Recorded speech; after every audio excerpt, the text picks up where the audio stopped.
Hey, Magic fans. Uh, just waiting for this to pop up on my other screen. Alright, and there we go. Welcome to another episode of Crispy Unpacks. Gonna be doing my final two packs of the Caverns of Ixalan collector booster packs. Searching for those Magic the Gathering cards. Magic the Gathering. Jurassic Park cards. Speaking of, I also have Jurassic World going on in the background here.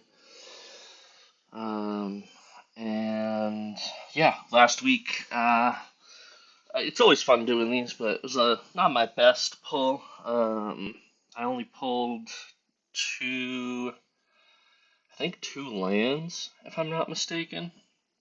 Every single pack of the collector boosters is supposed to have at least one Jurassic Park card in it.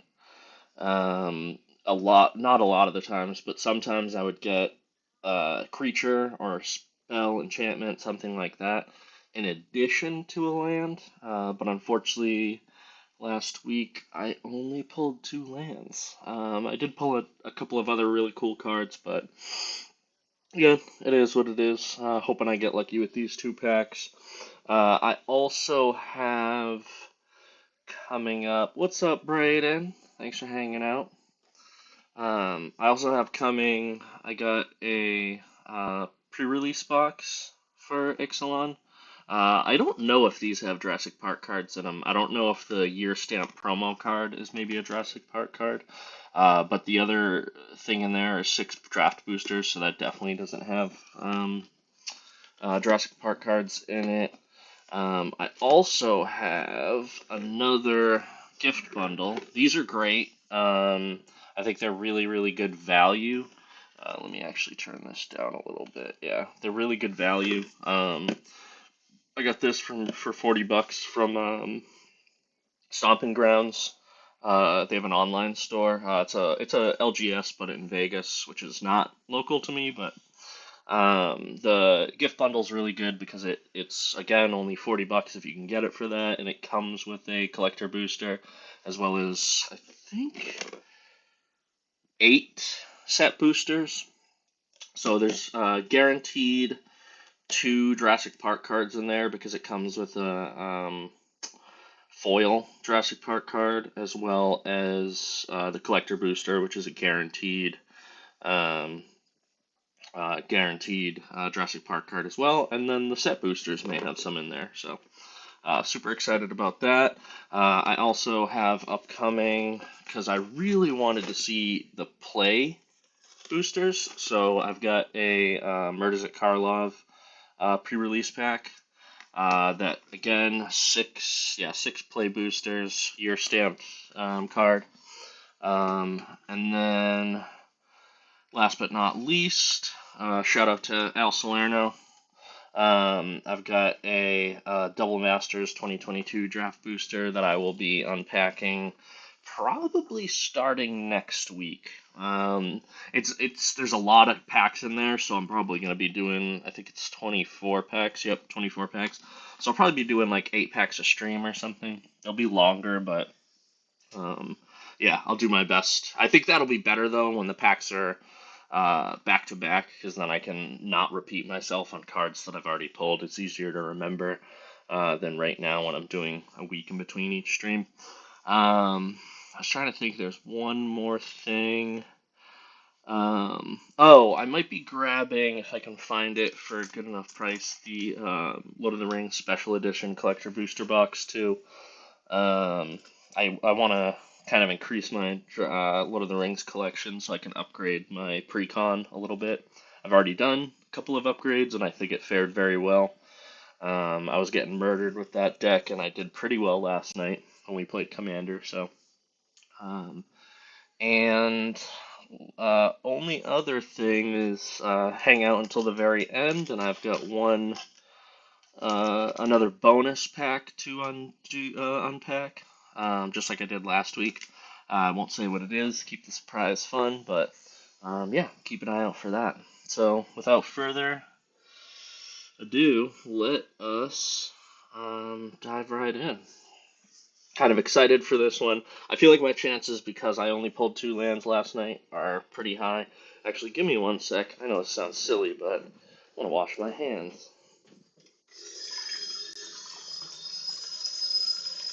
Just had myself some salmon, which I'm very, very new to cooking, but I think I did a pretty good job. I'm chasing, Brayden, and anyone else's interests, of course. I'm chasing the flavor of this miso. I think it was like miso teriyaki or something. Miso teriyaki salmon that I had at the Japanese barbecue that was insane. So I did a pretty good job. I used the very, very teriyaki sauce. Came out pretty good. I'm just glad I didn't overcook it and it wasn't dry AF. But yeah, still very new to salmon, as you know, Brandon. I hated salmon for so long. I kept retrying it, but big fan now. All right, so hands are washed, nice and clean. Do I have? Ooh, actually, I just realized I don't have any sleeves.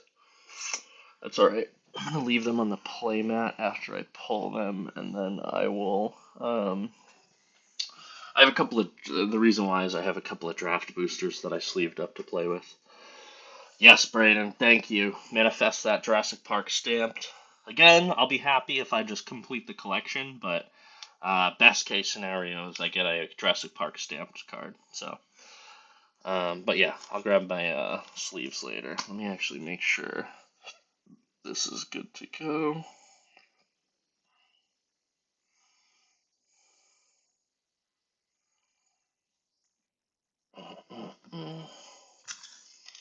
I'm going back to autofocus for this stream. We'll see how it is, and I might refocus it again later. There we go. But yeah, let me know how the focus looks. If it's looking kind of shitty, I can adjust. But oh, I love Jurassic World. I mean, I love all the Jurassic Park movies. But speaking of, they just dropped a release date of June. What is it? June 2025. I don't remember the actual day, but for the new Jurassic Park movie that is going to be written by the original Jurassic Park and Lost World writer. So, again, if maybe you weren't a fan of the Jurassic World movies, I was. I think they were great, but we're going back to our roots there, so that'll be really cool. And right off the bat, we got a Disruptor Wanderglyph. I've already pulled a couple of these. It's a 4-drop artifact golem. Whenever Disruptor Wanderglyph attacks, exile target card from an opponent's graveyard. I mostly just put these out for a big meaty guy on the ground early game. Oh, I do not think I've pulled this yet. Let me actually mess with the focus really quick. Card camera.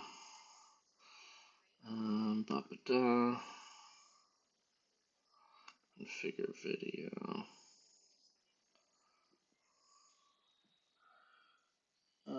Camera control. Focus.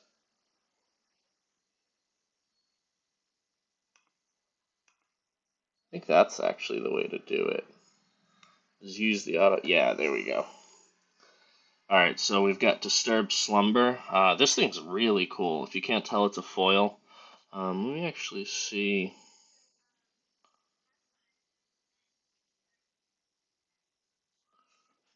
If I can get my light on. Just have it on one level. Yeah, there we go. So Disturbed Slumber is a 2-drop. It's an instant. Until end of turn, target land you control becomes a 4/4 dinosaur. creature with reach and haste. It's still a land. It must be blocked this turn if able. That's really cool. I also just like the art on it. They must have woken up something big. Little dino boy in the background. That's the other thing I'm pulling cards from this set for is now that I have Owen Grady in blue, I want to build a dinosaur deck. So shout out Braden, help me with that. Oh, and I also need cats for a cat deck I'm working on. This thing is wicked cool. Look at that gnarly. What even is that weapon called? That's like what Homeboy uses in Mortal Kombat X. The Mayan slash Aztec guy. I don't know why I always forget. Oh, Kotal Khan.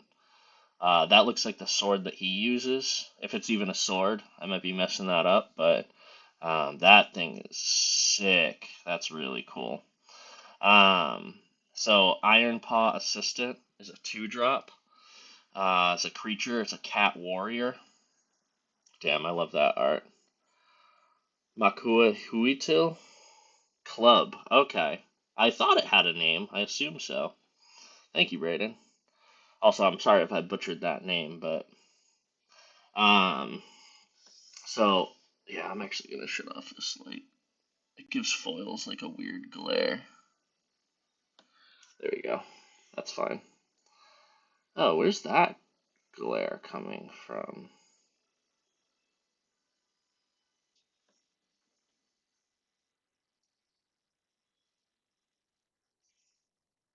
No idea. Whatever.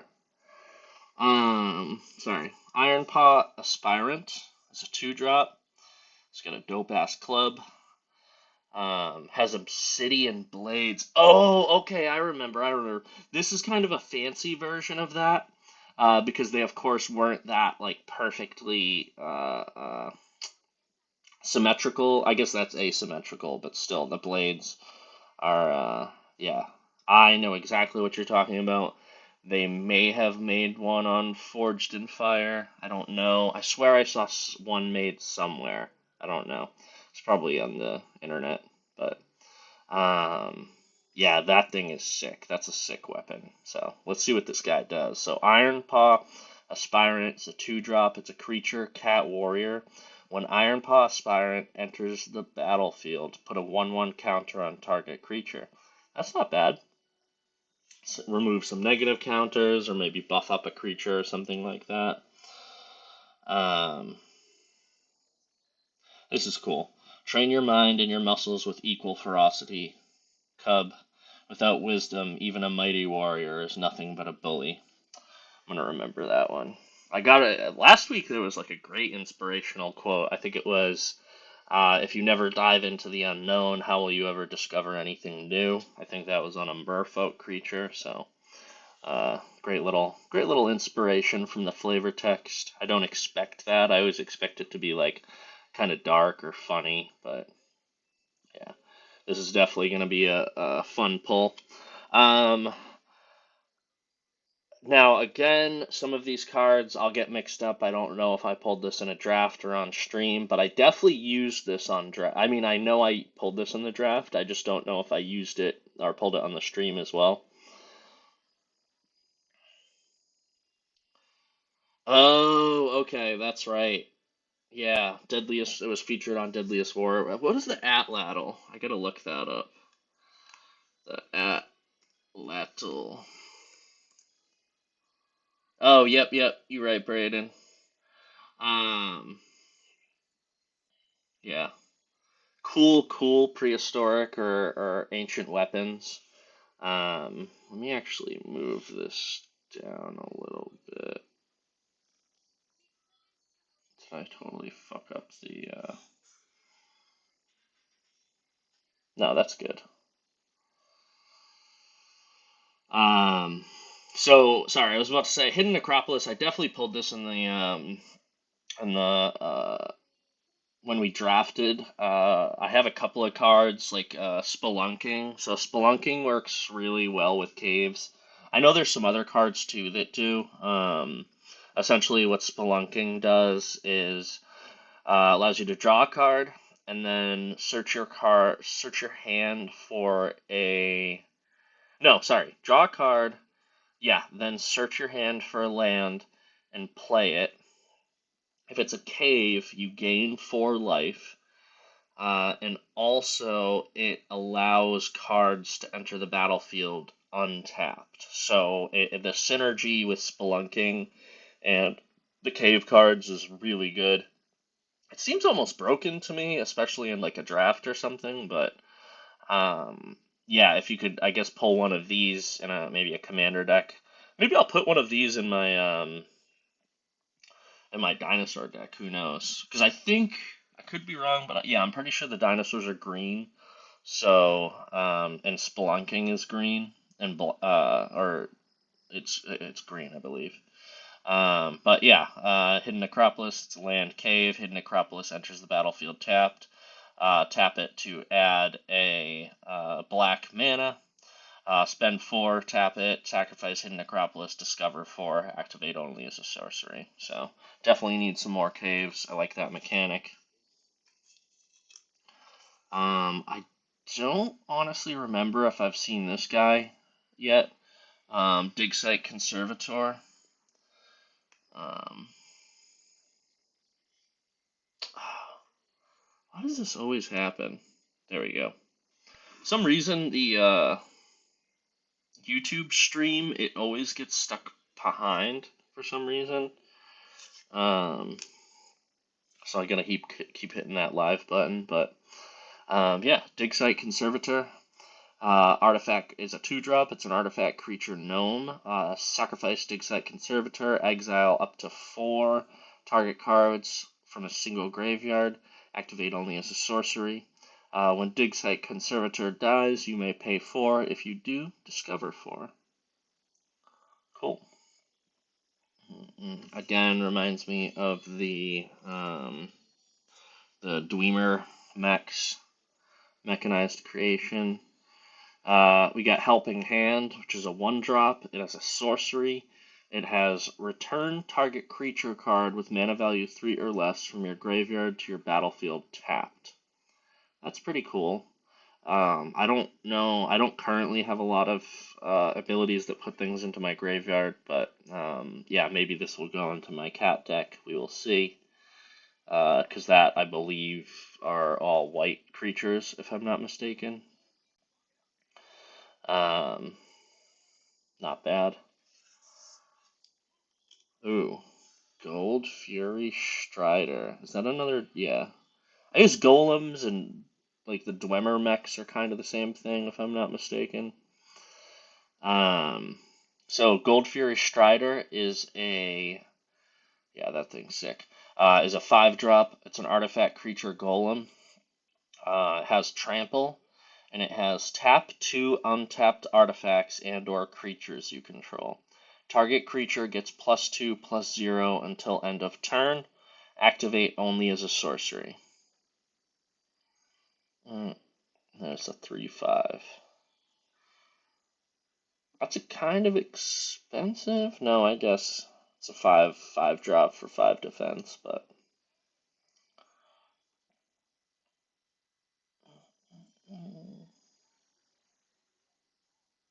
interesting. Oh, got another Avatar: The Last Airbender forest. That's not at all what these are, but that's just what we makes you think of with the staff and the kind of art aesthetic. But really like these nonetheless. Whoa, this is sick. So Nycansel, a current conductor. I'm assuming that says it's kind of covered up by the art. This thing is a beautiful, beautiful card. That is sick. It is a legendary creature. It's a Merfolk Scout. Whenever a creature you control explores a land card, you may put a land card from your hand onto the battlefield tapped. That is always good and would work beautifully with Spelunking. The one I have it in is a green-black deck, but Again, it could be a nice synergy if I had maybe like a splash of blue or something in there. I do have a couple of cards that let me play mana of any color, so it could also potentially work in there. Um, and then it also does whenever a creature you control explores a non-land card, put a +1/+1 counter and cancel current conductor. Oh yeah. What's up, Brent? But yes, I 100% agree with you. I don't think anybody pulled these when we drafted, but it's a really, really cool art on this card. And again, this probably would have been great in my draft deck. But that being said, it was hard to pull or shave down my draft deck already, so maybe it's good I didn't see this one. This one's going to the side because I'm going to put that with my special cards. Oh my god. That thing is super cool. Yeah, what is Osier? Does that mean something? I see a lot of the creatures have Osier on them, like Osier Talk. Um, is it just like a like a Mister or Mrs. for but for gods? Um, I don't know. Yeah, this I think you're right, Braden. I think I have all the other Osiers, so this might be the final one. Osier Pakpatik. Wait, was that a snowplow? Sorry. I actually took a little nap for myself, which was nice, but I don't know. Did it, like, it was snowing a little bit earlier. No, that was just a truck going by. I thought we got some stuck.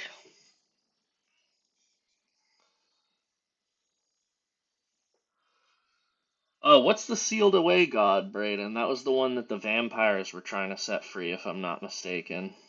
Osier Pakpatik, Deepest Epoch, is a 4-drop. Ah, that art is so cool. It's a legendary creature, god, that has flying. Whenever you cast an instant spell from your hand, it gains rebound. This one I'm actually not familiar with. So rebound is exile it as it resolves. At the beginning of your next upkeep, you may cast it from the exile without playing its mana cost. Wow, that's really good. Um,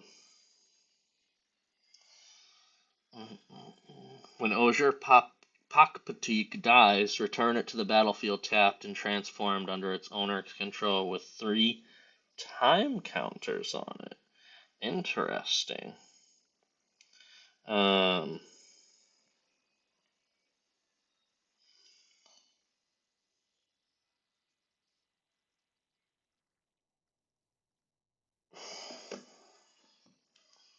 so what it transforms into is Temple of Cyclical Time. It's a land.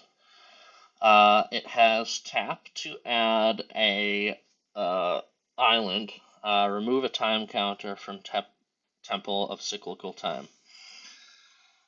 Um, Spend 2 and an island. Tap it. Transform Temple of Cyclical Time. Activate it only if it has no time counters on it. Activate only and only as a sorcery. That's super cool. So you essentially get to use this as an island for 3 turns, and then spend 2 and an island, tap it, and just transform it right back into Osier Pakpatik. I got it that time. So that's a really good card. I don't have any blue decks, but still sick nonetheless. Alright, we've got another crazy name, Matzalantli, the Great Door. There's a 3-drop. It's a legendary artifact that has tap to draw a card, then discard a card. Spend 4 and tap it. Transform Matsalantli, the Great Door. Activate only if there are 4 or more permanent types. 4 or more permanent types among cards in your graveyards. Oh, okay. Got you. And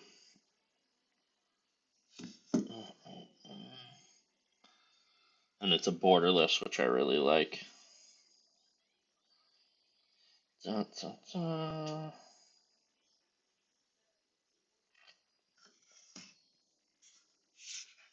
And it transforms into the core, which is a legendary land.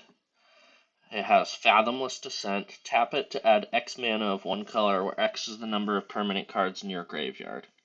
So it doesn't transform back like the other card, but very cool nonetheless.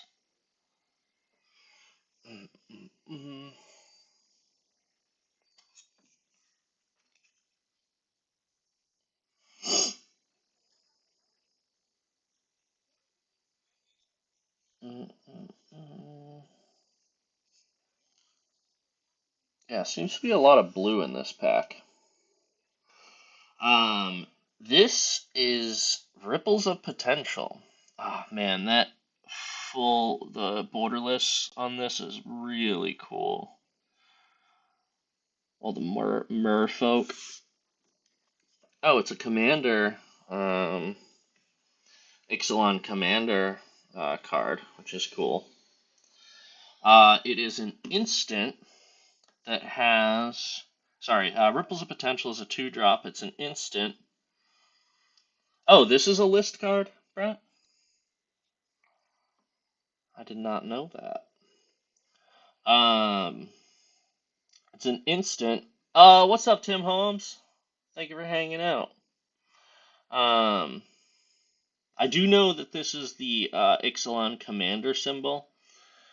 I don't know if that's Brent. That's probably why it's not in the draft boosters, because this is a commander card, or from the Ixalan commander set. But again, I could be wrong. It could also be what am I trying to say? A list card as well. Yeah. So it has Proliferate, then choose any number of permanents you control that had a counter put on them this way. Those permanents phase out. Can somebody remind me what Proliferate? God, I cannot say that word. What Proliferate does? I think it actually came up last night while we were playing, if I'm not mistaken. But um, dun, dun, dun.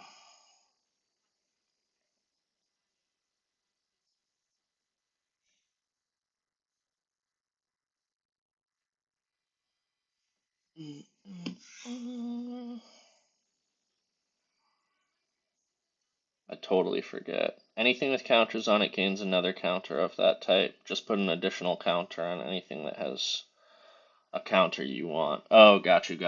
Okay. Yeah, this is a really cool card. Love the art on it, and not a bad ability.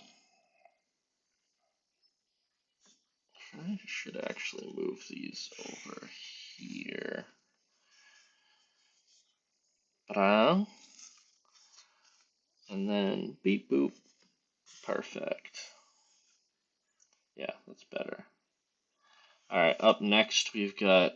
Ooh. Hulking Raptor. I'm pretty sure I've pulled this. I was about to say I don't think I have, but I'm pretty sure I've said that about this card a couple of times already. Yeah, I'm almost certain I've already pulled one of these, but it's a sick card nonetheless. I love my dinosaurs. If you don't love dinosaurs, GTFO. Just kidding. But also, what are you doing with your life? So this is of course, it's Hulking Raptor is a 4-drop. It's a creature dinosaur, has Ward 2. At the beginning of your pre-combat main phase, add 2 forest. What? That is really good. That's definitely going in my dinosaur deck. Because this guy will get buffed, and then also they'll get buffed by, I can't remember if it's Blue or Owen. One of them buffs dinosaurs, but yeah, this will be a sick addition to my dinosaur deck. Because he's a 5/3 and a big boy. I need lots of big boys. Damn. Love, love, love that art.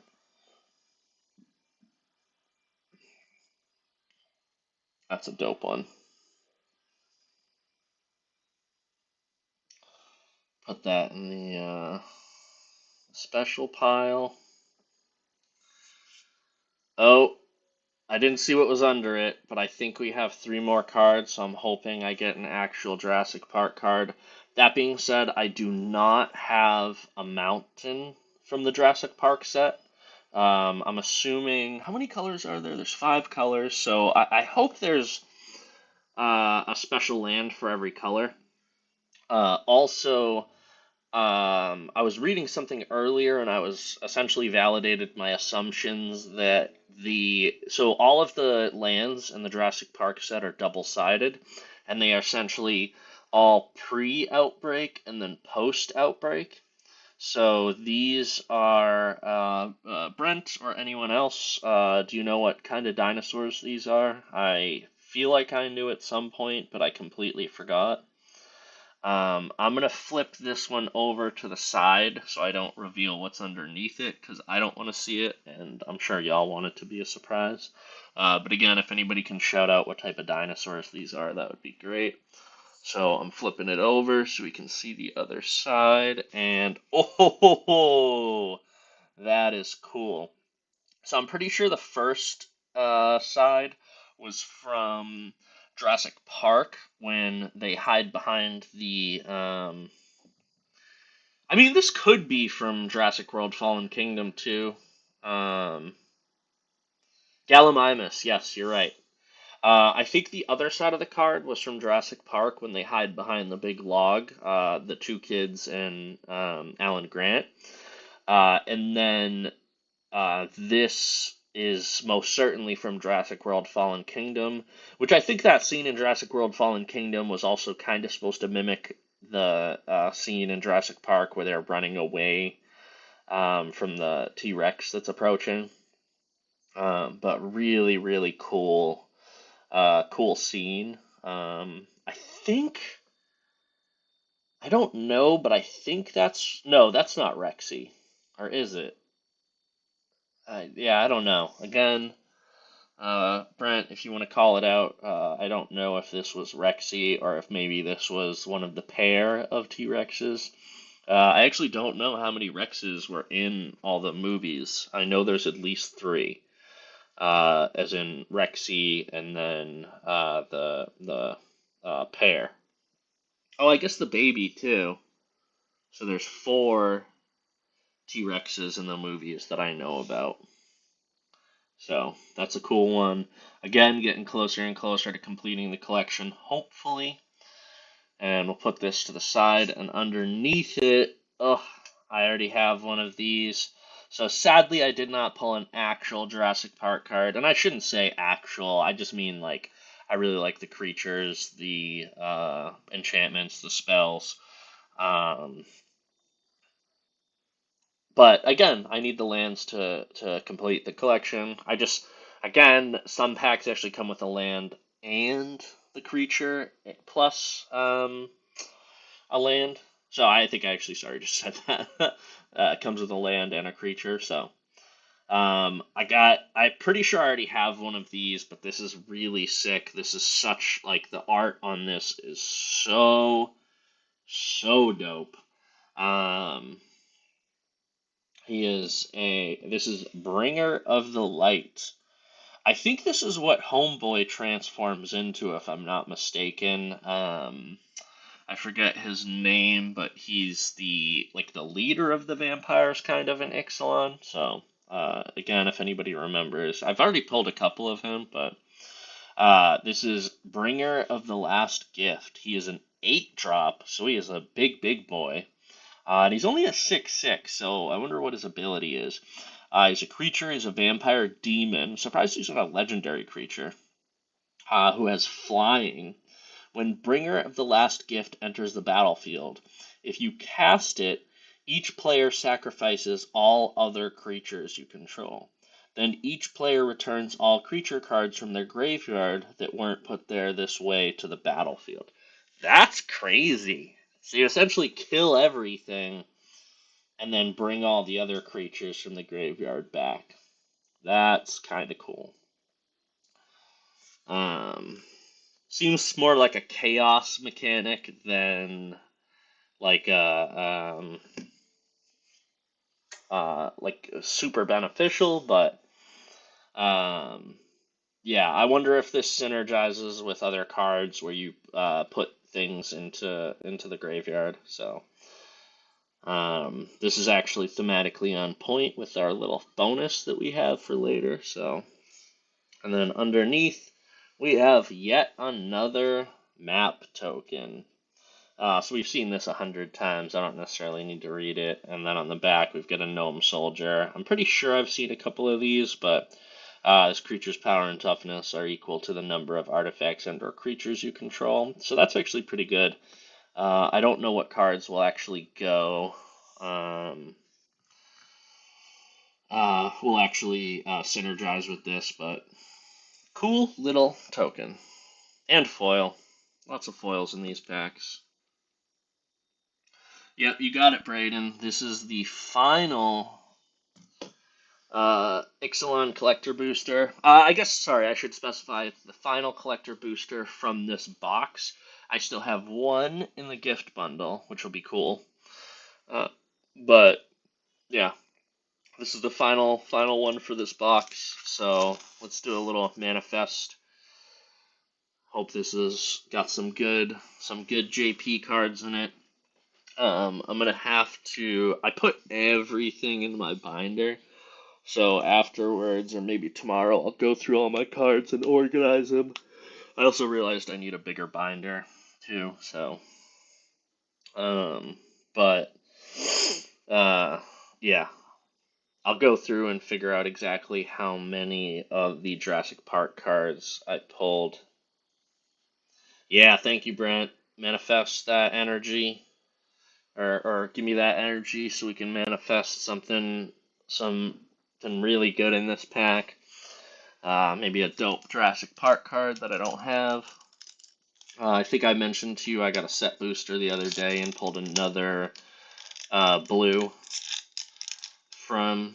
So I think that's a non-foil one. So now I have a foil and a non-foil one. I do like that the on the collector boosters, the pack itself, like the plastic or whatever you want to call it. I guess it's like not cellophane. What's the word I'm looking for? Yeah, is it cellophane? No. Yeah, whatever the collector packs are made out of are definitely more hardy than what the set boosters are made out of.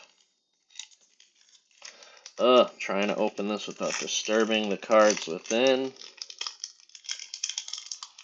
Or like roughing up the edges.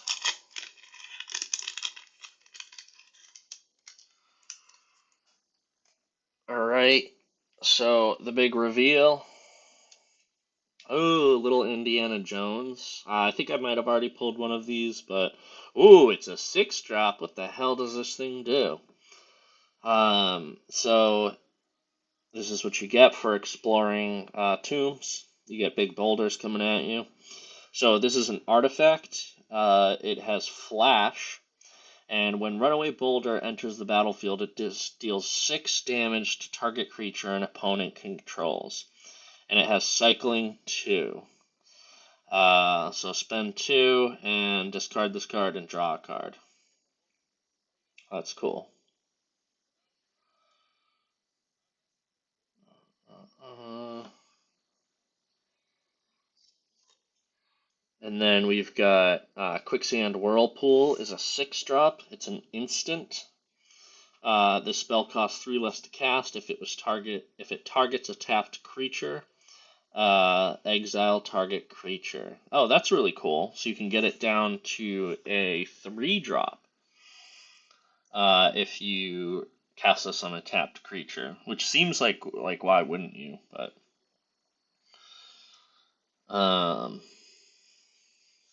nice. Oh, heck yeah.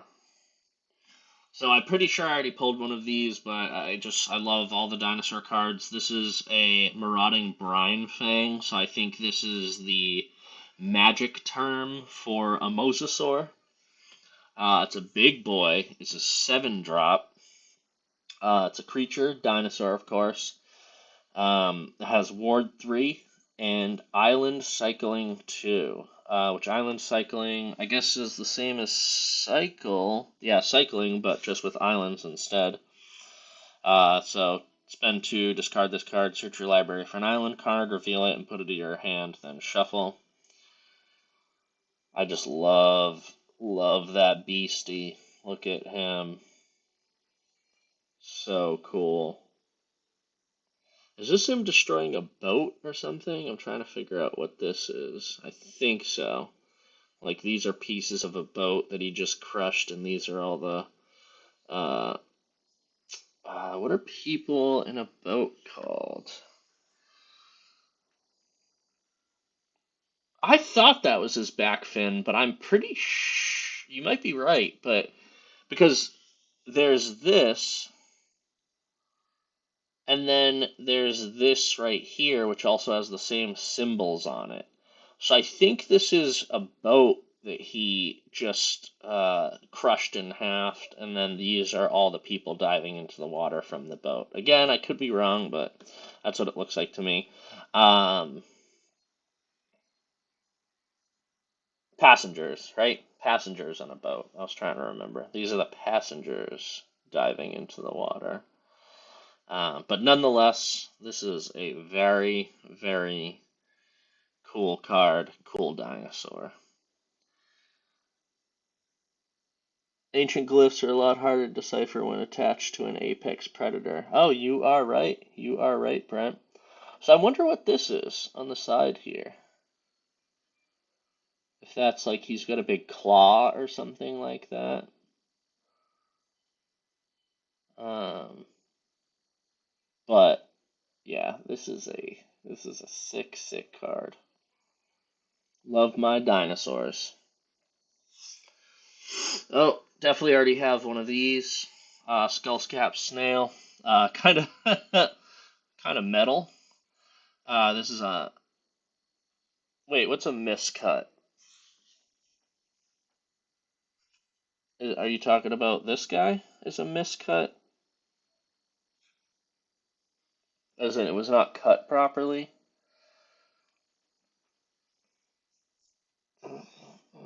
Or is it this one? Because I can't tell. Are you talking about the cards not aligned? Because I can kind of see this side is a little wider than this side. Is that what you're talking about?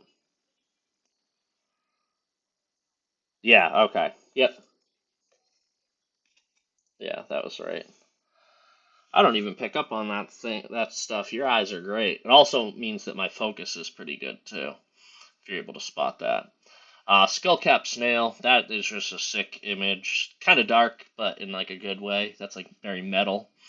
Is a 2-drop. Little mycoid snail there. It's a creature, fungus snail. When Skullcap Snail enters the battlefield, target opponent exiles a card from their hand. So, not bad. Very cool looking. I don't think I've seen one of these yet. This is a Kinjali's Dawn Runner. It is a 3-drop. It's a creature. It's a human scout, which has double strike. When Kinjali's Dawnrunner enters the battlefield, it explores. Not bad. I don't know what kind of creature that is. I think that's one of the Aztecs or whatever they're called. Oh, this was in your draft, Brent? The Kinjali's Dawnrunner? Oh, this is what you double striked me with. Okay. I'm assuming. You might have had other double strike cards. But, very cool. Whoa! So I'm pretty sure I pulled one of these, but it was the alternate art. That was really cool last week. I'm almost like 99% certain. Zoyoa, Lava Tongue, is a 2-drop, is a legendary creature that's a goblin warlock. It has Death Touch. At the beginning of your end step, if you descended this turn. Yeah. That being said, I did really, really like the one from last week. At the beginning of your end step, if you descended this turn, each opponent may discard a card or sacrifice a permanent. Zondoa Lavatong deals 3 damage to each opponent who didn't. Ooh, okay. I was like, it says may, so why would they? But if they don't want to take damage, they would. Ooh, excuse me. Yeah, this one's really cool. I'm trying to see if I have in my phone the one I pulled from last week.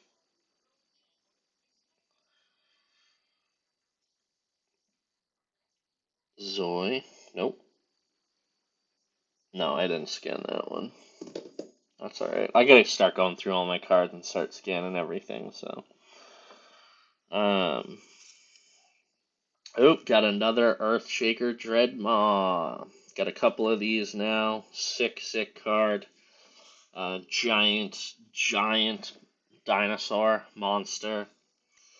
Um, is a 6-drop creature dinosaur has trample. When Earthshaker Dreadmaw enters the battlefield, draw a card for each other dinosaur you control. So yeah, this is 100% going in my dinosaur deck. Get me to draw some cards, and I'll get as many dinosaur creatures in there as I can. So it's another Earthshaker. Great card. And again, he will synergize wonderfully with my Owen. What is it? It's Owen and Owen and blue deck. So let's put him to the side. Yeah, Owen and blue. Thank you. So we got another swamp. Another. I don't know if I've pulled one of these in the collector boosters, but I definitely have one from the gift bundle that I undid. Always love cool art lands, so really cool. Another guy with a staff just looking out over the land. Oh, so I definitely have one of these, but I don't think I have this art. This is really cool. Um, it's a skeleton horror.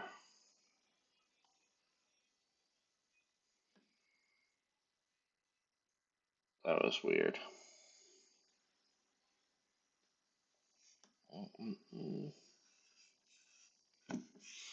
So, Ukenbach the Great Mistake is a 4-drop. It's a legendary creature. It's a skeleton horror. Has vigilance and menace. And descend 8. If you spend 4 and an island and a swamp, return Ukenbach the Great Mistake from your graveyard to the battlefield with a finality counter on it. Activate only if there are 8 or more permanent cards in your graveyard and only as a sorcery.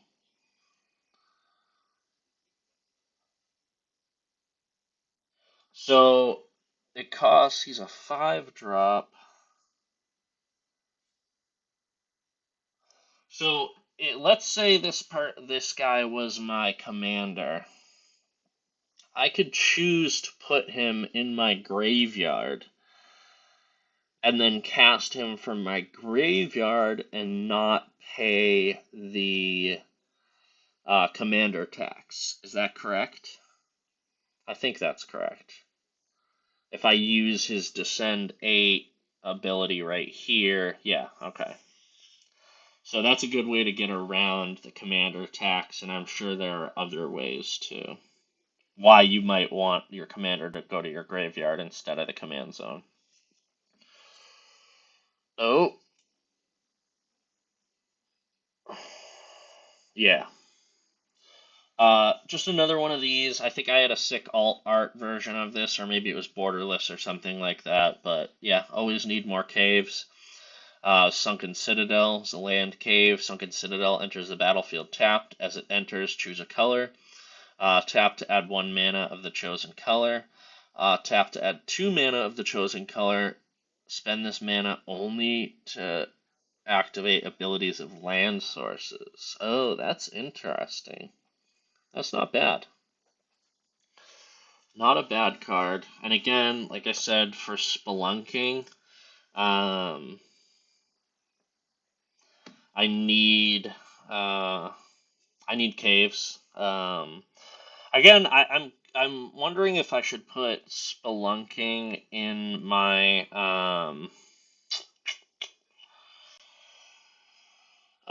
dinosaur deck. I feel like it would work very well. So yeah, that might be spelunking plus some caves in there as lands. I think might work really well. So that's probably gonna end up in there. Whoa, have I seen this yet? So Millennium Calendar. It's a legendary artifact. It's a 1-drop, sorry. And whenever you untap one or more permanents during your untap step, put that many time counters on the Millennium Calendar. Spend 2 and tap double the number of time counters in the Millennium Calendar. When there are 1,000 or more time counters on the Millennium Calendar, sacrifice it and each opponent loses 1,000 life. What? What? Are you serious? That is crazy. How many turns would it take whenever you untap one or more permanents during your untap step? Put that many time counters. So if you put, and it increases exponentially. So if you had like 5 and you untap them, though usually you have more, so 5, like let's say 5 lands and I don't know, 5 creatures on the battlefield. So you start with 10,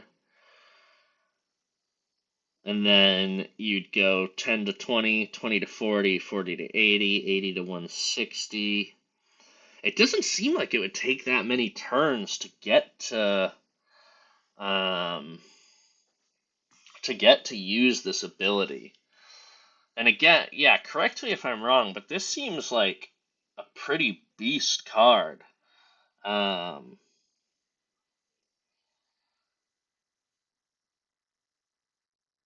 yeah.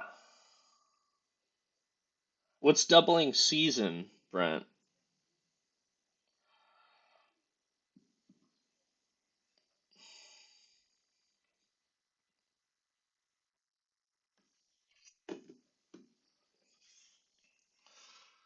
Doubling season doubles all counters put on a card whenever you were to add counters. Okay. Holy shit. That is. I don't know what deck that should go in, but that's 100% going in one of my decks.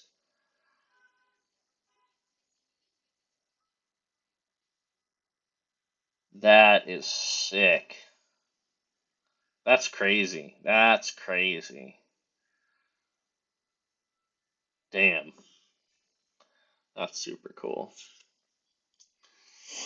Alright, next up, we've got And also, what set is doubling season in? Is that in this set or is that in another set?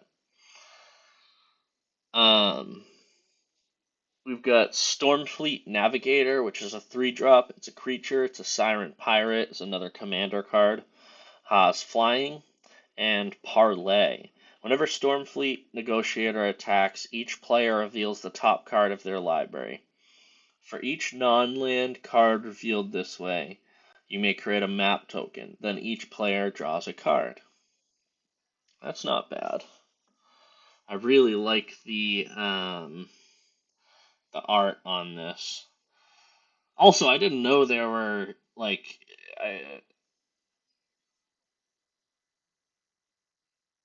Okay, gotcha. Does anybody have a doubling season? Um. Also, isn't that what Gandalf the White does? Oh no, that's for tokens. I'm pretty sure. Isn't Gandalf the White that causes you to double? Let me actually look him up really quick.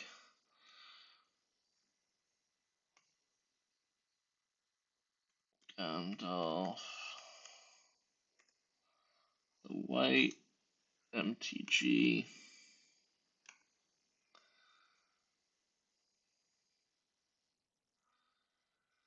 Gandalf the White. If a legendary permanent or artifact entering or leaving the battlefield causes a triggered ability of a permanent you control to trigger.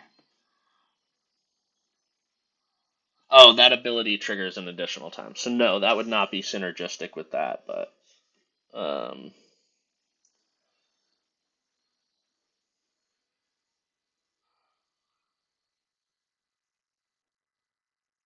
that's cool. Um, yeah, I really like the art on this guy. That's sick. Why am I buzzing? Alright, and then underneath it we have. Oh, I'm hoping that's a Jurassic Park card in the bottom. I didn't see what it was, but. This is new. This is really cool. I love these weird. They're not borderless per se, but they're like extended borders. I don't know what to call it exactly. Um, so Inti, Seneschal of the Sun, is a 2-drop. It is a legendary creature, human knight. Whenever you attack, you may discard a card. When you do, put a +1/+1 counter on target attacking creature. It gains trample until end of turn. Whenever you discard one or more cards, exile the top card of your library. You may play that card until your next end step. That's really good. Mm.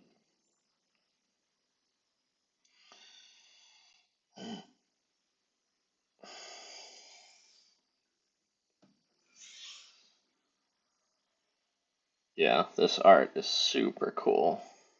I just like the color scheme on it too.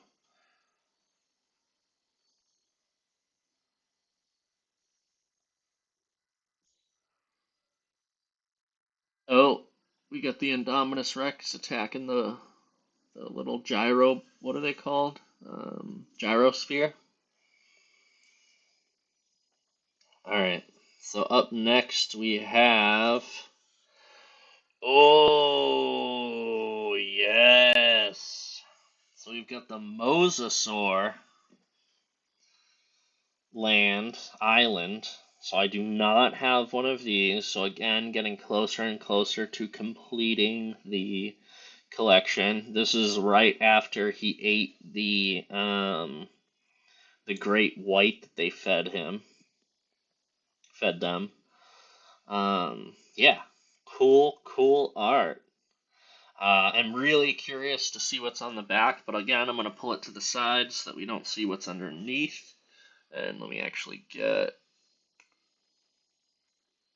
this back. Why is this not live? Again. There we go. I don't understand that. Alright, so let's flip it.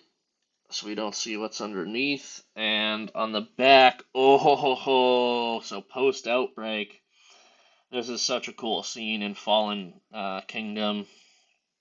So when the Mosasaur attacks the submersible, very very cool, very cool. I also just like the color scheme. It's kind of like an aqua or like a teal or something like that. Oh, what's up, Ben? Yeah, you're just on time. I've still got, I'm almost at the end of the second pack, but yes, and I'll show you, Ben, the front of it. So the front of it was at the beginning of Jurassic World when they're feeding the mosasaur the. Oh, I thought this was a fin. That's sick that you literally see the head of the great white. And then on the back of it, we've got the scene from Fallen Kingdom where it attacks the submersible. And this is, I think, the skull of the Indominus Rex. Ben, and you maybe already realized this if you saw a couple of these. I mentioned earlier that I read definitively that what these islands are is the pre-outbreak and post-outbreak. So that's why they're double-sided. So really cool cards. Again, I get a little disappointed when I'm pulling islands or lands instead of creatures or whatever Jurassic Park cards, but again, I need them all to complete the collection. So, alright, fingers crossed, everybody manifest that this next one is a legit Jurassic Park card. So, 3, 2, 1, boom. Nope. That's okay though. I need me some dinosaurs. I need all the dinosaurs I can get to go in my dinosaur deck. So, we've already seen this a couple of times. We probably saw this during draft as well as I'm pretty sure I pulled a couple of these too. So Pugnacious, I think this is in my draft deck if I'm not mistaken. Again, synergistic with dinosaurs. Thank you, Braden. Thank you, everyone. If you have not already, like and share. Also subscribe if you have not. I appreciate that. Thank you, Braden. Always looking out for me. Appreciate you. Pugnacious Hammer Skull is a 3-drop. It's a creature dinosaur. It's a big boy. So it's a 6/6 for only 3 mana, which is really good, but its nerf is that whenever it enters the battlefield, or no, whenever it attacks while you don't control another dinosaur, put a stun counter on it. So again, if this is in a dinosaur deck, that um, nerf is really irrelevant. So really cool, cool dinosaur, big, strong, beefy guy. For very little cost if he's in a deck with other dinosaurs. So, very cool card. There's a Pachycephalosaur, right, Brent? This is the dinosaur from Lost World. I think that Roland calls Friar Tuck, if I'm not mistaken. And also from Jurassic World Fallen Kingdom that Owen uses to break out of his jail cell. So very cool. Again, correct me if I'm wrong, but I'm like almost certain that's called a Pachycephalosaur. And a hammer skull in Magic. And then last but not least, we've got our token card. So it is a vampire, it's a token creature vampire with lifelink, 1/1. And then on the back, we've got a spirit token creature. It's a 3/2.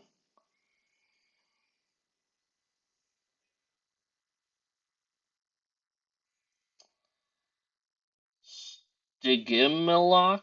I've never heard that, Brent. Is that are there multiple ramming dinosaurs? Like, are there multiple dinosaurs that look like that? Stygimoloch. Thank you for doing that phonetically. I appreciate that. Um, Actually, give me one sec. I'm gonna use the restroom really quick, and then we will dive back into it. Okay, I didn't know that there was 2 headbutters. That's really cool. I'm gonna use the restroom really quick, and then I'll reveal our little bonus for the end. I'll be right back.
All right, all right. So now I gotta look up that Stiggy Malak. Stiggy Malak.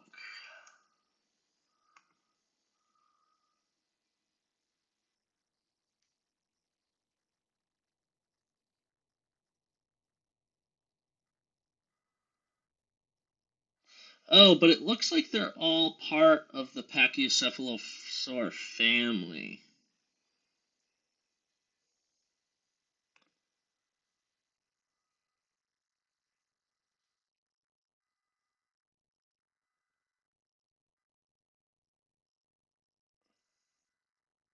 Yeah, Pachycephalosaurus weighed approximately 1,100 pounds and had a height of 16 feet, while Stygimoloch was considerably smaller. They were likely evaluated at approximately 190 pounds and height of 9 feet. Yeah, that's very, very small.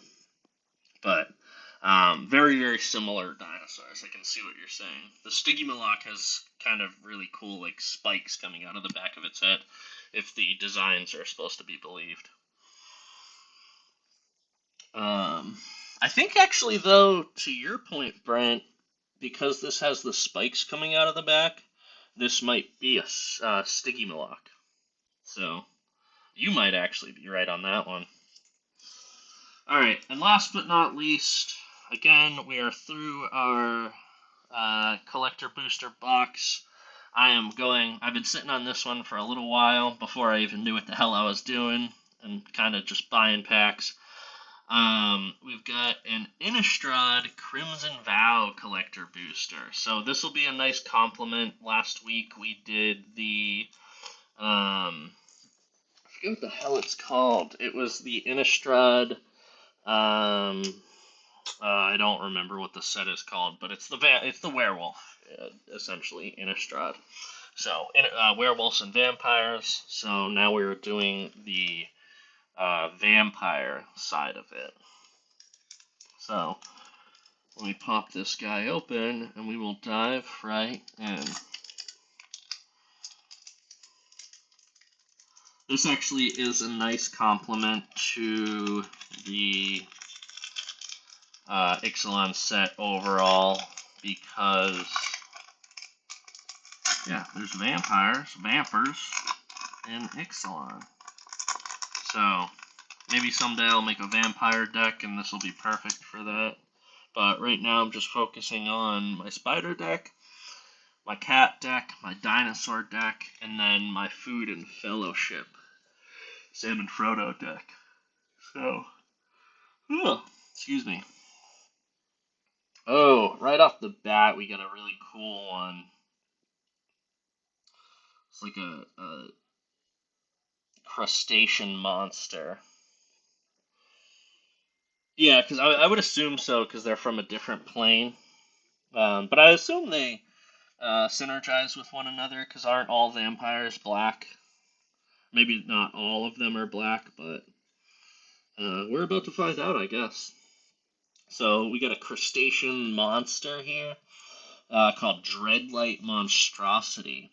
It is a 6-drop, so it's a big boy. Yep, I was right. It's a creature, crab horror.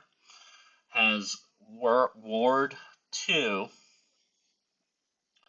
And if you spend 3 and 2 islands, Dreadlight Monstrosity can't be blocked this turn. Activate only if you own a card in exile. Interesting. Oh, okay. See, now I gotta dig in some of the stories of these. The only story that I've read, or I didn't read it, I listened to a summary of it, was on YouTube, was Caverns of Ixalan. Um, so very very cool. This thing is very sick art on there. Love the crab horror. And is a big boy. So again, for 6, you can make him unblockable, which I think is really cool. So up next, we've got Bloody Betrayal. As a 3-drop, it's a sorcery. Gain control of target creature until end of turn. Untap that creature, it gains haste until end of turn. Create a blood token. A blood token is an artifact with spend 1, discard a card, sacrifice this artifact, draw a card.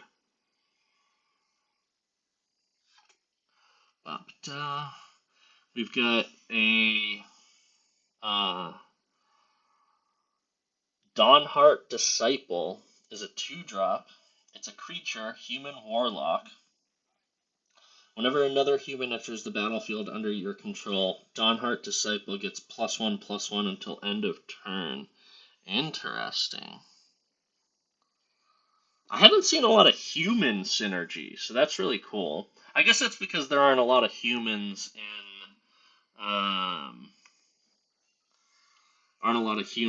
in Caverns of Ixalan. Because again, it's pirates, merfolk, dinosaurs, cat people, fungus, all kinds of things, but no humans. Or I guess you could consider the Aztecians humans, but they don't seem to synergize their human abilities. So, very cool. So you've got a Doomed Dissenter, which is a 2-drop. It's a creature, human. When Doomed Dissenter dies, create a 2/2 black zombie creature token.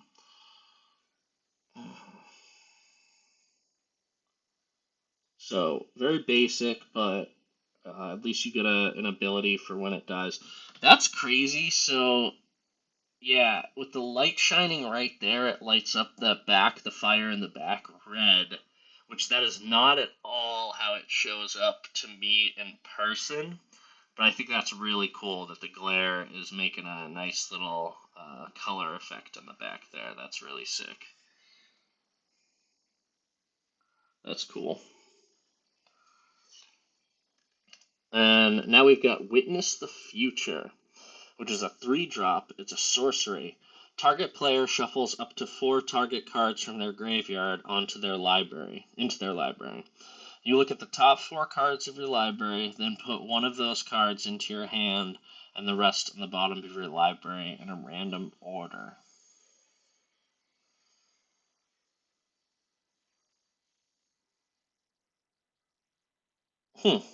That's not bad. That's pretty cool. I really like the art on this one. And again, the foil really does it justice.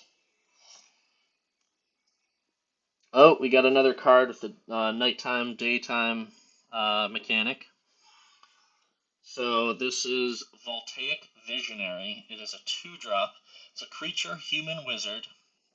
Tap it, and Voltaic Visionary deals 2 damage to you. Exile the top card from your library. You may play that card this turn. Activate only as a sorcery. When you play a card exiled with Voltaic Visionary, transform Voltaic Visionary, and it becomes Volt Charged Berserker. So it's a creature, human berserker. Volt Charged Berserker can't block. Okay. Interesting. Again, for some reason, I can't remember why something has a toughness if it can't block, but it's probably just something simple that I'm not thinking of, like if another card references another creature's toughness or something like that, but um, or maybe if because I have another card that like it doesn't cause one card to attack another card, it causes one card to do damage to another card.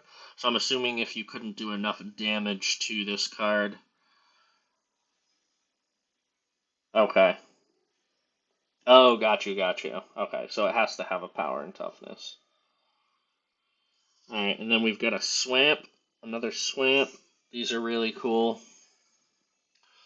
Love the art style on this.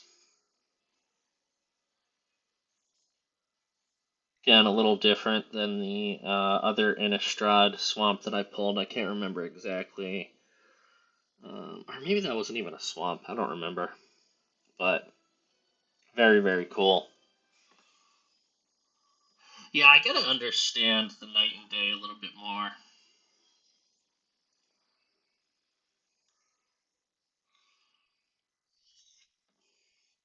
So we got Thalia, Guardian of Thraben, is a 2-drop.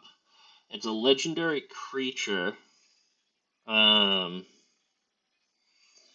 Human Soldier has first strike, and non-creature spells cost 1 more to cast. Why would you want that? I don't get it.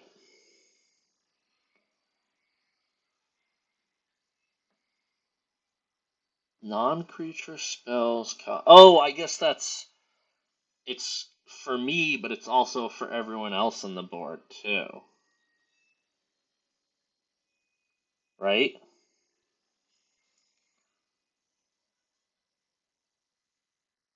Again, I feel like that would kind of fuck the person who played it as well, but um, again, I don't know enough about the game to kind of say, really.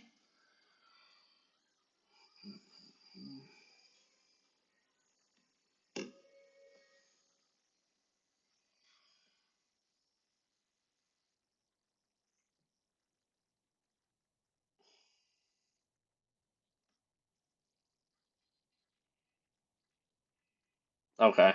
Some decks play more spells than creatures, such as blue-black. Got you. Okay. That makes sense. So we've got a Shadow Grange Archfiend. What is that? This kind of looks like the things that attack in the Avengers. If you know what I'm talking about. Whatever it is, this thing is sick. It's a 7-drop. It's a creature. Oh, it's a demon. Okay. When Shadowgrange Archfiend enters the battlefield, each opponent sacrifices a creature with the greatest power among creatures they control. You gain life equal to the greatest power among the creatures sacrificed this way. Wow, that sounds like a great card. It also has Madness.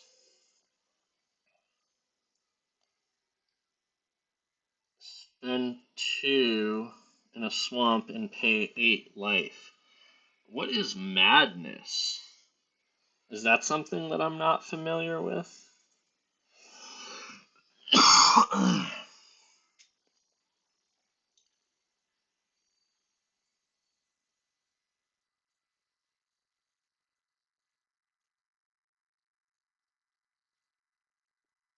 Yeah, I don't know. I'm not sure what Madness is. But its cost seems like a lot.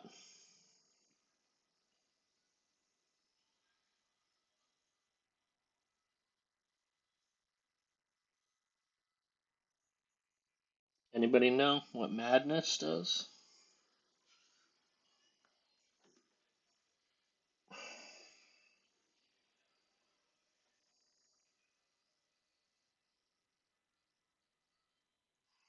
Oh, okay. Got you, got you.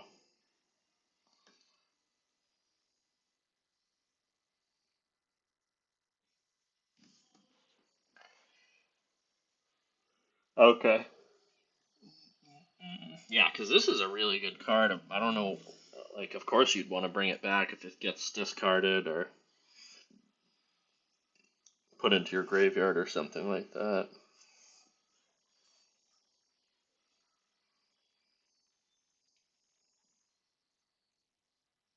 Gotcha. Okay. Um, this is cool. So you've got a Hiveheart Shaman, which is a 4-drop. It looks like a beekeeper or something. Whenever Hiveheart Shaman attacks, you may search your library for a basic land card that doesn't share a land type with a land you control. Put that card into the battlefield, then shuffle. Interesting. Oh, and it's not, you don't even have to put it in tap, so that's really good. Damn. Spend 5 in a forest, create a 1/1 green insect creature token. Put X 1/1 counters on it, where X is the number of basic land types among lands you control. Activate only as a sorcery. Damn, that's really cool. I also like the borderless on this.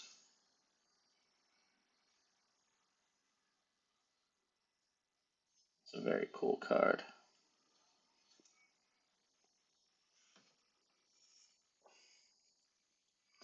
Oh, Gluttonous Guest. I really like the art on this one. That's very cool. Gluttonous Guest is a 3-drop, is a creature vampire. When Gluttonous Guest enters the battlefield, create a blood token. Whenever you sacrifice a blood token, you gain 1 life. And I'm assuming there's other mechanics in the set that allow me to sacrifice blood tokens, I'm assuming. Mm-mm-mm. Ooh, I really like the border on this one. This is really cool. It like even wraps around the power and toughness and goes all the way down. That is a sick card. I really like that one. It's only a common, but I really like that.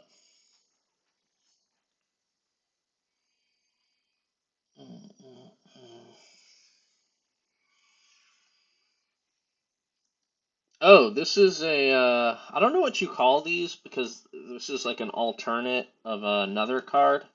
So this is Quincy Harker, it's a 2-drop, but I'm assuming when it was printed in the past, it's referred to as Reclusive Taxidermist. Um, which is kind of fucked up that that thing standing in front of him is a taxidermy dog, I'm assuming. Don't taxidermy your dogs. I mean, I guess, well, I won't get into that.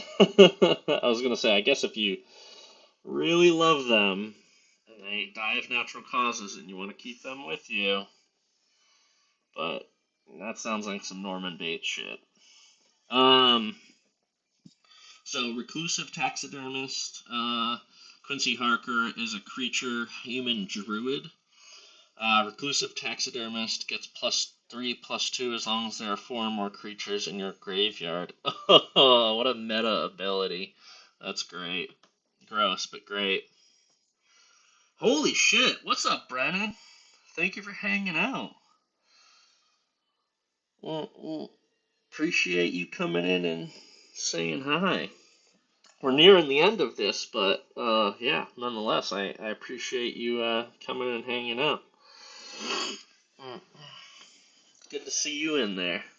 Also, is that a Jersey Devils as your thumbnail or your avatar, whatever you want to call it? Very on brand for you, and I love that. Also, we're all cryptid fans here, so even though that's a sports team, I like to think of it as the cryptid that it is. Um, hell yeah, good to see you all of you. Love all y'all. Um, Okay, cool. And then I think this, nope, they've got a couple more. So this next one is legendary, sorry, is Anji, Maid of Dishonor, is a 4-drop. What? That is so cool. I don't know if anybody else knew that, but when the Devils play the Seattle Kraken, they call it the Cryptid Cup. That is a great bit of trivia. Thank you so much, Brennan. Love that. Also, aren't there Braden, Brent, Tim, you might know, Ben, even. Are there cryptid cards? Like, I think I did pull one, or maybe I saw one. Isn't there a Chupacabra or something like that? I would love some cryptid cards. That would be, I think, really, really cool. Um, so you've got Anji, Maid of Dishonor. She is a 4-drop. Which is a legendary creature. Riley's the Kraken. Ah! Release the Kraken. Oh my god, Tim, that's a great pun. Also, what's up, Tim? Good to see you too. Bigfoot token deck. Is there a Bigfoot token deck? That's amazing if there is. Also, there's too much Tim power in this comment thread. Love it. Love to see y'all. Tim, I don't know if you saw both Tims. Whoever wants to hear me. I will be getting back to, yes, that is the epic pun. I'll be getting back into Resident Evil tomorrow, tomorrow night, so keep an eye out for that. Sorry. So much excitement in the threads. I love to see you all. Or in the, thread, comment, whatever you want to call it, comment section. So we got Anji, Maid of Dishonor, is a 4-drop. She's a legendary creature, vampire. Whenever Anji, Maid of Dishonor, and/or one or more other vampires enter the battlefield under your control, create a blood token. This ability triggers only once per turn. Oh, okay. Here's a creature that sacrifices blood tokens. So I was assuming there was something out there. That's another great joke. You know what they say about big feet? Big mana cost. So its other ability is spend 2, sacrifice another creature or a blood token. Each opponent loses 2 life, and you gain 2 life. And then what was the other? So what did she have? Got you. Okay, so you can use her to create a blood token, which I guess isn't a lot. But then every time you sacrifice a blood token, sorry, I know that's super out of focus. Let me pick these up. So you use Gluttonous Guest to create a blood token, but then whenever you sacrifice a blood token, you gain 1 life, and you can use it in unison with this. Whenever another vampire enters the battlefield, wait. So that's crazy. So she would come into the battlefield, create a blood token, and if you also had her, she would create another blood token, and then whenever you sacrifice a blood token, you gain 1 life, and she would cause you to actually gain 3 life. That's really cool. Yeah, thank you again, Braden. Everyone, remember to like, subscribe, share if you can. I really appreciate it. I'm going to be doing a lot more of these going forward. Or not a lot, but I'll be doing, again, 1 more a week going forward. I'll kind of go over the future schedule at the end of the stream. But, yeah, I really like the synergy with these 2 cards. I might do a vampire deck. I don't know. I'm going to have to talk to Braden about that. But yeah, these seem like very, very cool synergistic cards, kind of for some nice broken abilities, some lifelink, life drain, whatever you want to call it. Next up, we've got Blood Crazed Socialite. So we've got Blood Crazed Socialite is a 4-drop. It's a creature van. That art is, again, with the, like, border coming down and wrapping around the power and toughness. Also, she's just got an eyeball on a fucking, I don't even know what to call that, a spike. Wait, a vampire dino deck. I love, love, love the tribal decks, Tim, so I don't know if you were here for it before, but the decks that I'm working on currently, I'm working on a spider deck that's actually complete, but it's all proxies right now, and I think I'm gonna get it for real, so we'll see. Um, I'm working on a cat deck, a dinosaur deck, cats, dinosaurs, spiders, run by Shelob. I still haven't figured out who my commander is going to be for the cat deck. For the dinosaur deck, it's going to be Owen and Blue from Jurassic World. And then I'm, of course, always tweaking, or recently started tweaking my Sam and Frodo deck. So, got some nice commander decks I'm working on. Really excited about it. But yeah, the art on this thing is, it's brutal. Love, love, love that. This is also weird that the commons are in the back of the pack. I can't remember, but I think that might mean that these were printed in Japan? No, it says made in USA. Interesting.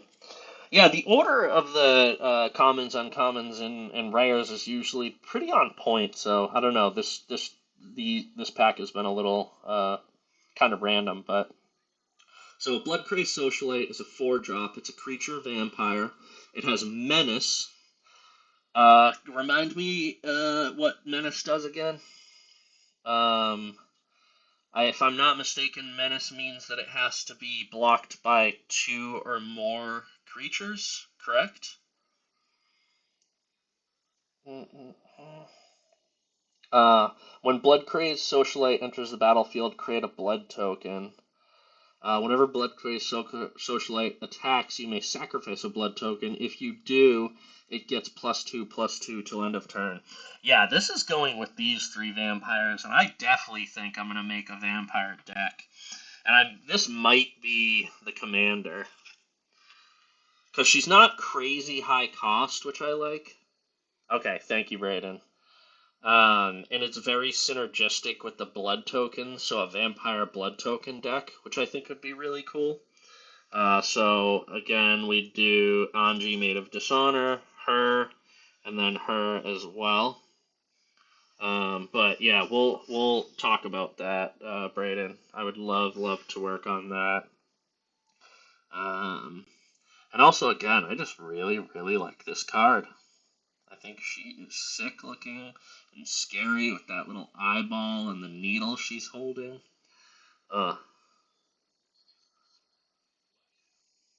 Okay. Again, if there's better vampire commanders, but I like the idea of the blood token thing. So if I could get another commander that synergizes with blood tokens, that would be great. I don't know anything about blood tokens because I played with Jeff's vampire decks before. He has a lot of tribal decks. But I've never heard of a blood token before. I don't know if it's a new mechanic. So I think this is the final card. Um, okay, that's good to know, Braden. This is really cool. Damn. I really like the art on this. It's black and white, and the art extends, so it's not a borderless, but the art extends down here, which is really cool. I genuinely don't. Oh, I guess I've seen that on like straight up borderless cards, but not on a bordered card. This is very unique. I like that. Um, Helena and Elena partners. They are 4-drop. It's a legendary creature, human ranger. They have first strike and reach. At the beginning of your combat on your turn, put X +1/+1 counters on it on another target creature you control. where X is Halana and Alana's power. That creature gains haste until end of turn. Interesting. Yeah, this would make a sick commander. Oh, actually, Brent, I'm assuming you're talking about this card and not the other vampire that what I was mentioning. Um, yeah, first strike at the beginning of combat in your turn, put X on another target creature you control, or X. Oh, and they keep the Oh no. So they keep the counters, but they only gain haste until end of turn. Yeah, this is a really, really cool card. I don't know what kind of deck you would build with this, but it's a sick commander.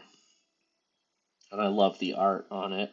I also like these dual colors where they like split the color down the card. They do that on a lot of the shock lands and stuff like that, which I really like.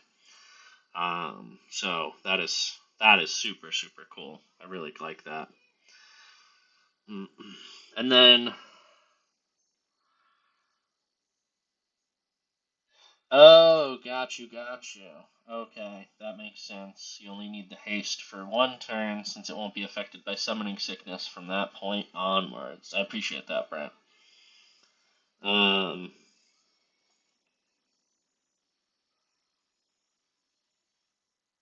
so you would do this ability on a creature that just entered the battlefield. That's cool.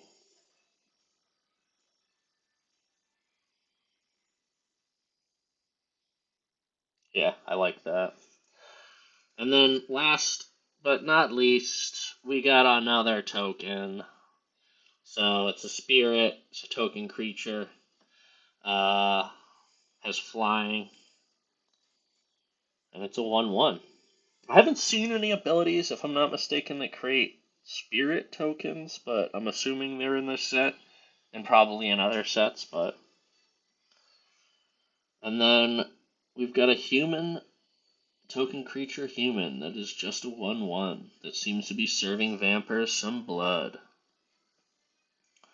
Very cool. Nice.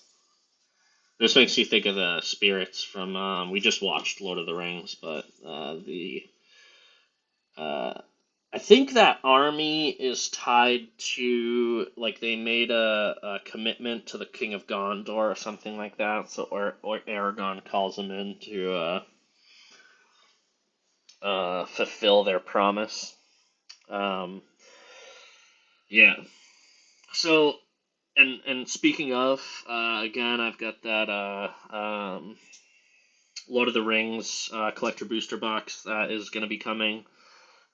So that's going to be a really, really fun themed one. I'll probably drop lots of. I love dropping my trivia, so I'll drop some Lord of the Rings trivia when I do that. Of course, we got Mr. Tom Bombadil in the back here. Um, so yeah, that is the end of the Ixalan collector boosters. Um, Again, there may be more to come, but that is the end of the box so far, or the end of the box that I got. I actually pre-ordered that box just because I knew it would guarantee some Jurassic Park cards. I don't know how many I ended with. I'm assuming because last time I counted was 15, and I've pulled 4 lands since then, so now I have, I think, 19 of the Jurassic Park cards, meaning that there's still 7 more that I need to pull. Yes, I know I'm so close to a complete set. That's really my goal is to get the complete set of Jurassic Park cards if I can. I don't want to just buy them straight up because a lot of them are very expensive. Weirdly enough, it's actually like more cost effective to buy like a box and then just like pull them because then you get a lot of other stuff that you can kind of recoup the cost of, so you kind of even out, which is not bad. Um, yeah, so again, maybe more collector boosters for that to come. I might try my hand at a set booster.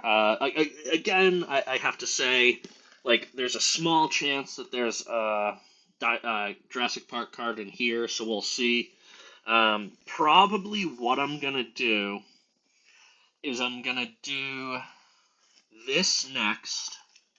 So we're going to do the Double Masters 2022 Draft Boosters. Again, shout out to our guy Al Salerno for hooking this up. So I think maybe sometime this week I'll open this box, which will be really cool.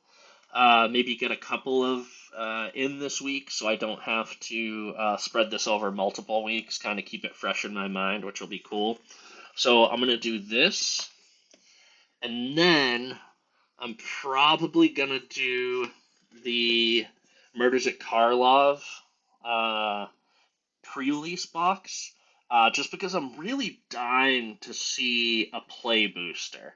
That's what's in here, and Murders at Karlov Manor is the first set that has play boosters in it, so I'm really excited to kind of see what those are. I guess it's like a cross between a draft booster and a set booster, so you can draft with it, but it also has a higher chance for pulling rares and mythic rares, which I think is really cool. This also has the year stamped, I think it's a foil, if I'm not mistaken. One traditional foil rare mythic with a year stamp, yep. And then one new mythic rare traditional foil card. Whoa! So you actually get a lot of chances for... So you get a guaranteed mythic rare in this. That's really cool. And then a spin down counter as well, which is really cool. So, Ben, they're actually play boosters are replacing draft boosters and set boosters. So they may go back on this decision. Who knows? I was listening to a video from the professor where he's like he doesn't wish any ill on the play boosters, but he genuinely is not sure if it's going to work out.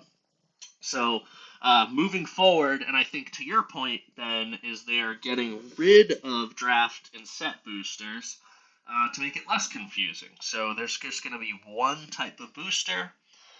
Well, actually, no, sorry. There'll be two types. So there'll be play boosters, which are in this box, and then there'll be collector boosters, and then that's going to be it. So hopefully it'll make it a little less confusing. But again, it's when I first started, I had no idea. That's why I had all those random collector boosters, because I was just buying up cards. I had no idea what they did or what was in them or what have you. But it kind of worked out in my benefit because I think in a set booster I got like a one ring card, and I got that Orcish Bowmasters, Lord of the Rings. So I pulled a lot of really cool cards. So again, I think I'm going to do the Double Masters either this week or next week. Either way, it's going to be the next 3 streams will be the Double Masters. Oh, man. And actually, to that point, thank you for mentioning that, Ben. I'm going to be doing a little Pokemon draft, too. So that's something else. Of course, I won't be streaming that, but or maybe I can. I genuinely haven't figured out how to stream a draft, but so I'm going to be doing the Pokemon draft, which will be really cool. Holy shit, that's super cheap. That is really cheap. So this next stream, then the stream after that. Then I'll probably do this after that, just because I really want to see what a pre-release box is. And I'm curious if this is going to be the same spin down life counter that I got in the gift bundle. And then after all of that, I'm going to be opening another one of these gift bundles to hopefully get closer to completing my set. So that's kind of going to be the deciding factor, is after I open this guy, if I have not collected all of the Jurassic Park cards, I might do another set booster box or another collector booster box. We will see. So that is all going to be upcoming. So that's about 1, 2, 3, 4, 5, 6 more streams to come over the next few weeks. So everyone keep an eye out for that. As Braden said, and I appreciate...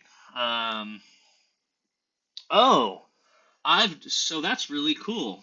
I've never done a pre-release, so again, Braden said he's gotten some of his best pulls from pre-release.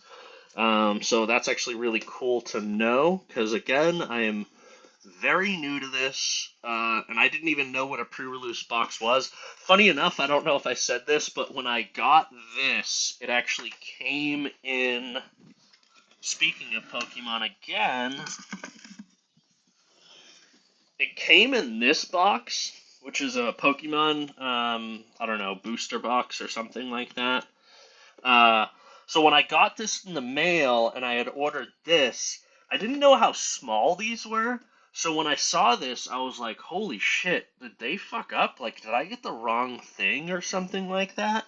So, but of course, it was just way smaller than I thought when I popped it open, so it was kind of cool.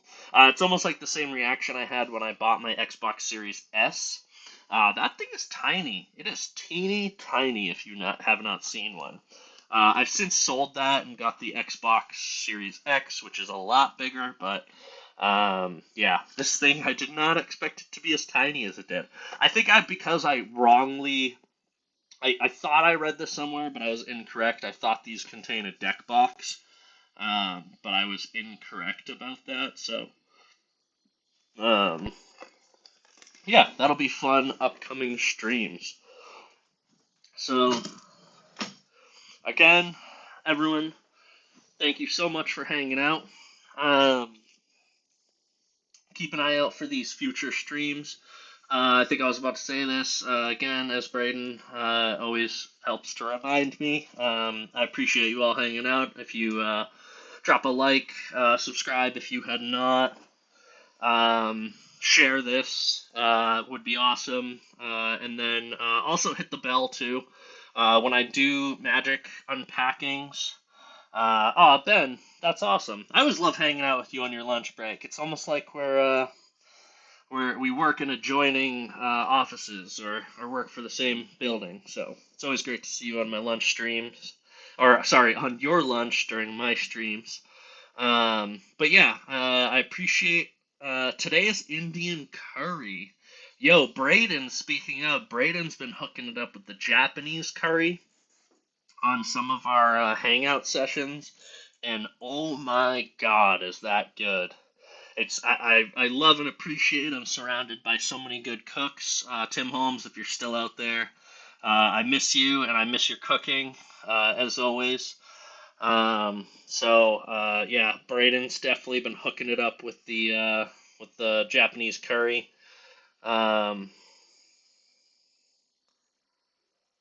yeah, 100%. That would be sick, Ben. That would be sick. Again, who's to say I might get bit by the Pokemon bug when I play it? I'm gonna start playing the Pokemon TCG online so I can get accustomed to the rules before I draft it, so I'm not going in completely blind. But because I haven't played that since I was a kid, and I was probably playing it wrong. Like being straight up, I was 100% playing it wrong. Yeah, Brett said that y'all used to play TCG online, and that you were all professors, which I think is very cool. So I'm glad I got some Pokemon professors here to kind of keep me on track. So yeah, lots of fun things over the next couple of weeks. Keep an eye out. I will drop. Oh, that's what I was gonna say. So I can't schedule my game streams because I stream through my system. Oh, this is sick. This is the Indominus Rex and the T-Rex fight. Since I schedule my streams, or since I do my streams through my system, my game system, I can't schedule my streams, unfortunately, so you won't get alerted of those. I will just, of course, try and put them on the socials. But for the Magic Unpacking streams, if you hit that bell, you will be notified when I schedule those, which I usually try and do like a day or two beforehand if I can. So yeah, hit that bell if you would not mind.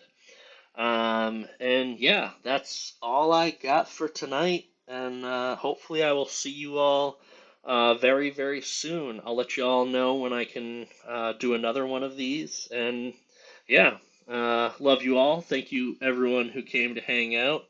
Again, if you're still out there, appreciate you, Braden, Tim, both Tims, of course, Brent, Ben, Brennan. Crazy to see you.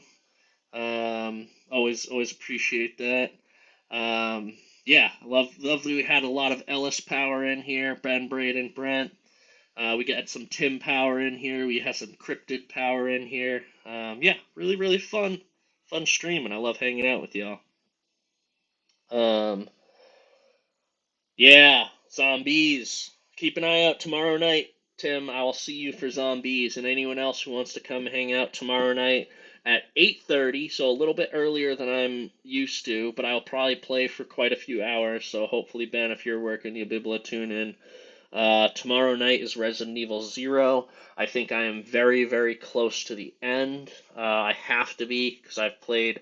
Those games can be beat in under 5 hours, and I've already put like 20, 30 hours into that, so it's been a long trek, but I am nearing the end.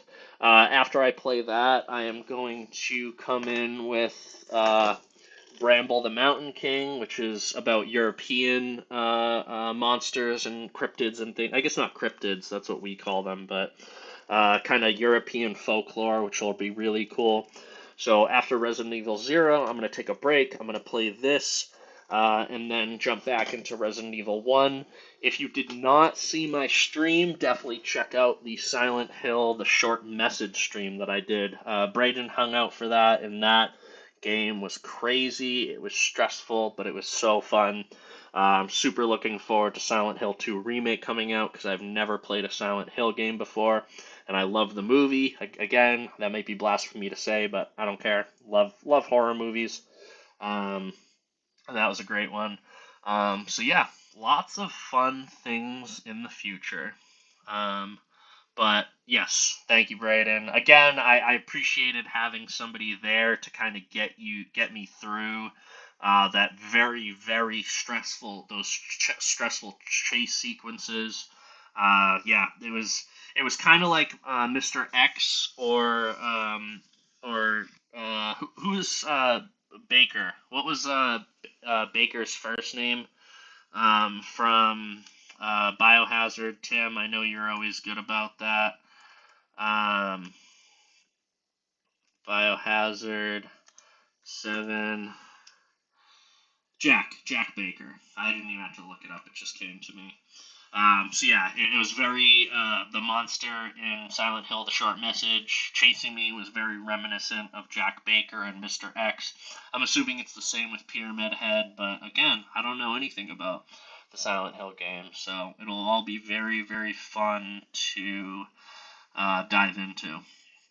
So, again, without further ado, I love you all. Thank you so much for hanging out. Anybody who's new, remember to like, subscribe, do all the nonsense, and I will see you all on a future stream. Alright, peace out, y'all.